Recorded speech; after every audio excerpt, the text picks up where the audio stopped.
And bagang. Okay, so yan, nakita nyo na, nag-load. Nakarekta na ako. So, ang nangyayari is yung PC or yung itong MacBook, nakakonekta dito sa GLI Net Flint, which is nag-load pero close natin. So, load lang natin uli. Wait lang, nagbe-blink ba? Nawala yung blink. Ayan, okay. So, set up natin yung password. Hindi ko matanda yung sinetup kong password.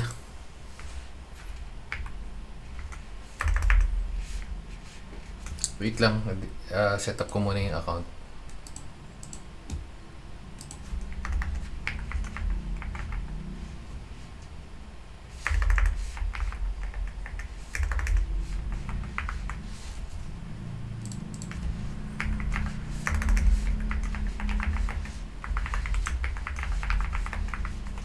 Ayan, set up lang natin kasi ayoko na pagka-set up natin okay na to. So, next.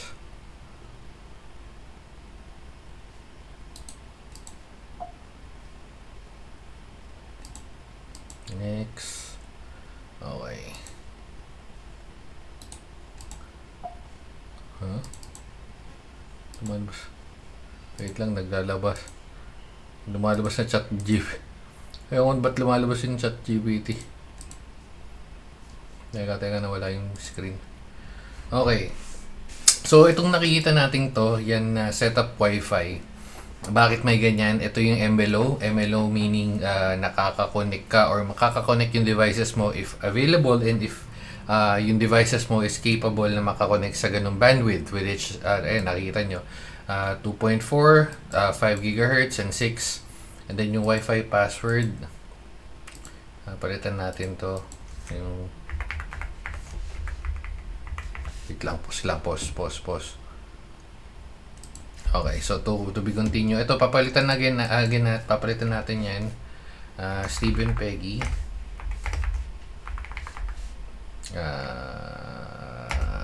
VPN router.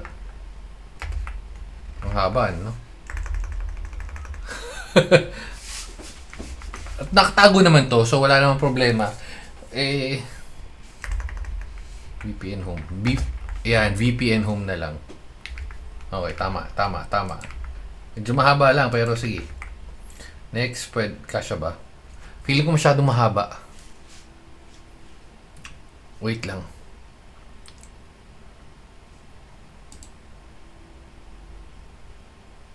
VPN server na lang.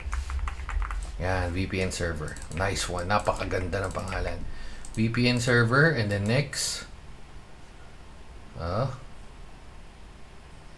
Sige, save. Kapag tapos nito, i-connect na natin dun sa network, saka dun natin isa-set up. Medyo fast forward nyo na lang, medyo matagal-tagal din yung pag-setup nito. Boom! Okay. So ito hindi na natin kailangan to, which is ito yung sinasabi niyang network guide. Pero kasi again, hindi ko siya gagamitin na as ganto. Primary use niya talaga is VPN router. So even yung mga devices natin, like yung phones and kailangan mo lang i-add siya manually, and like pagka nakagamit ka nung zero tier or yung WireGuard, pero in this scenario sa setup natin, gagamitin natin siya yun sa AstroGuard. And makita nyo, line clients isa lang kasi nga nakakonect tayo ng LAN connection. Ethernet 1, Ethernet 2. Actually, hindi naman natin gagamit ng wireless pero nandiyan lang yan for now. For now. Wait lang, ba't iba pangalan? Pinalitan ko na pangalan Ba't naka-ganyan? MLO kasi to. So, papalitan natin yan. Pero, okay yan. So, MLO yan. MLO kasi yan. So, papalitan natin. Wait.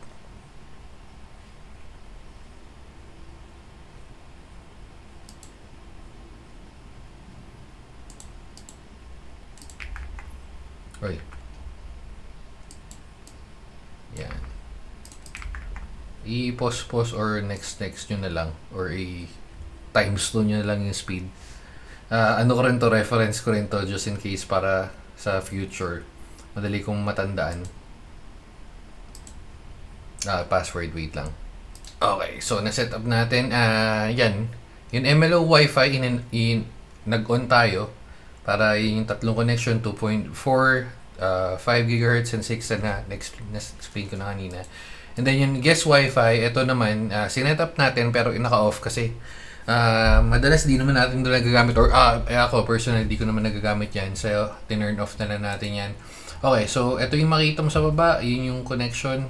Ito pwede mong palitan if nagkaka-issues ka. Click mo lang yung modify. Yan, papalitan mo yan. Pero syempre, yung alam ko 180 yata or 320 na yata or 160 or 320 na yata to. Ayun, ito pala. Sorry, ayun, 320 naman eh. And if nagkaka-issues ka lang naman, pero sa experience ko wala naman ako. Pero di ko yung ginagamit kong connection na. Ayun. So guest Wi-Fi, okay na tayo dyan. Again, ito yung makikita mo pag bumili ka ng Flint. Halos parehas lang naman doon sa Slate 7 tsaka doon sa isa. Ano nga yun? Ay, wala tayong internet. Mamaya. Sige, mamaya. And then, clients, ito yung ano natin, yung MacBook, isa kong PC, laptop, cloud services, ito yung gagamitin natin. Pero hindi ko pa magagamit or hindi ko pa siya ma-enable for now. Isa lang yung LAN cable natin, kukonect tayo mamaya para magkaroon tayo ng internet access.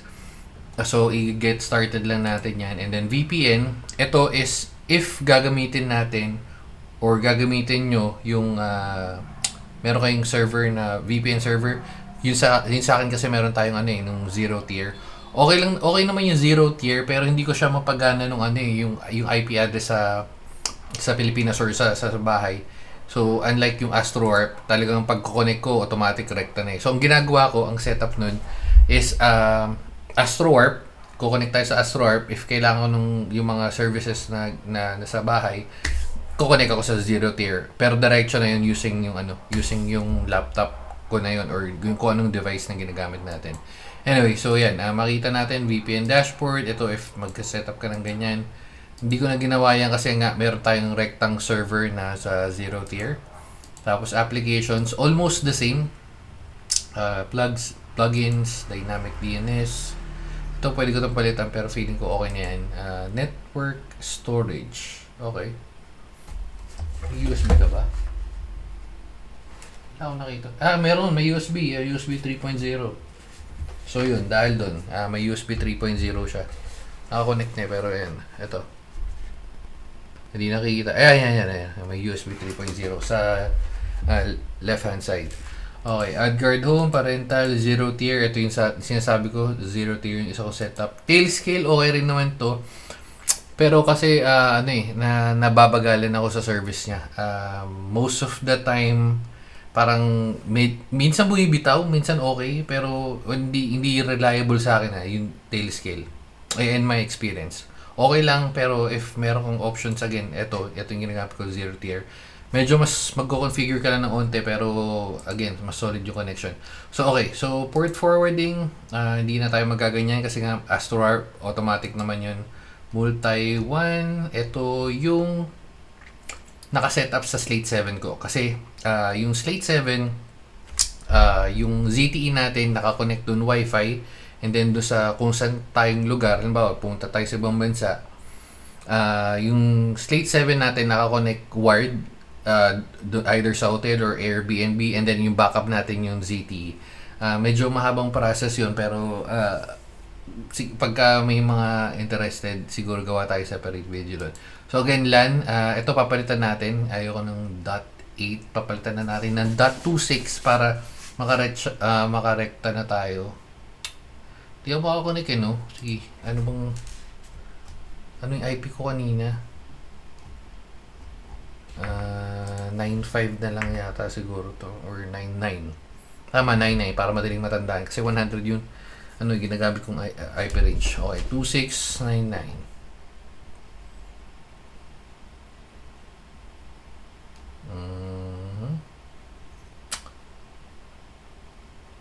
Hindi, mamaya na natin palitan to. Set up muna natin. Next na muna tayo dyan. Mamaya na natin. Oops, guest network. Okay, so may sariling guest network. DNS. DNS, ito yung sinasabi ko sa zero tier kasi nakarekta sa akin like yung mga services nung sa Pi-hole, yung sa tag dito, yung Proxmox, mga ganun. And port management, wait lang, saan port? Ito negotiation. Okay, so LAN 1, okay, isa lang. So pwede ko magdalawang 1 yung sa setup na to. Kasi by default, isa lang. Pero yung LAN 1, pwede mo siyang gamitin as LAN, pwede mo siyang gamitin as 1. So technically parang may dalawang ISP. Pero by default, okay na sa akin yan. Kasi again, meron naman tayong MikroTik. Ito, okay. Ito na yun. Ito yung pinaka pagkakaiba niya versus dun sa portable router natin. Wala akong nakitang ganito or unless siguro may update sila. Kasi ito, siya, ay nakalagay naman sa router. Ito yung kaya hindi ko pa pinalitan kanina. So, gagawin natin to as access point lang. Pero as access point, from access point, doon tayo magko-connect. Basta medyo matagal na setup, pero pinapakita ko lang sa inyo kung ano yung laman nitong Flint tree na yan. Yan. Tapos IPv6, drop-in gateway, okay, NAT system, overview. Ayun, 17 minutes na agad uptime yan. Okay. Up to date. Hindi kasi bako lang internet. Okay. Okay, so ayun na. Una, yun papalitan natin yung network mode. Una, gagawin natin access point. Pag ginawa natin access point, may mga mawawala bang mga services? Try natin. One port first. Okay. Sige. So, lipat natin. Ayan. So, ayan, nakikita nyo yan. Nakakonect sa LAN ngayon. So, lipat natin. Boom. Yun yung sinabi niya eh. Again, para magkaroon din ng connection. So, nasa access point na. Lipat natin.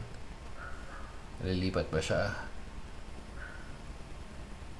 Dapat lilipat siya. Yung sabi niya eh.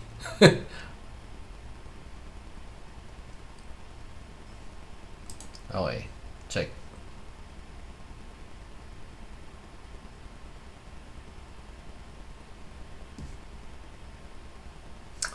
Okay, so nawala na, nag-restart lang, hintayin lang natin mag-load. Makita natin yan sa network, self-assign. Oh shit, wait lang. Nag-invalid IP ako eh. Or dahil naglo-load pa.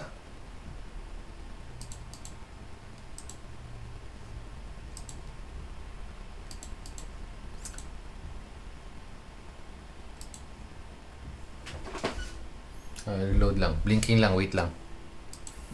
Okay. So, nag-change of plans na lang tayo. Kasi hindi mapagana or hindi gumagana or hindi gagana yung balak ko. Dapat. Kasi parang i-connect lang natin pero for feeling for wifi lang to dahil ayun nga. Saan na yun? Nawala. Wait lang. Network mode. Yeah. So, di gumana. So, pag in-apply natin, kailangan ng connect sa access point or wala lang akong kable kasi ngayon hindi ko ma-test. Pero, ayan, nag-stick tayo sa router mode pero ang ginawa ko, pumunta tayo sa network or nalito ako. Pumunta tayo sa network and then pinalitan natin yung LAN. So, nag-25 na tayo which is yung default kasi is 8. 25 kasi yung main network ko is 26 para if VPN pababa lang isa. Parang kumbaga madali lang tandaan. Anyway, so ayan na muna yung setup natin for the meantime.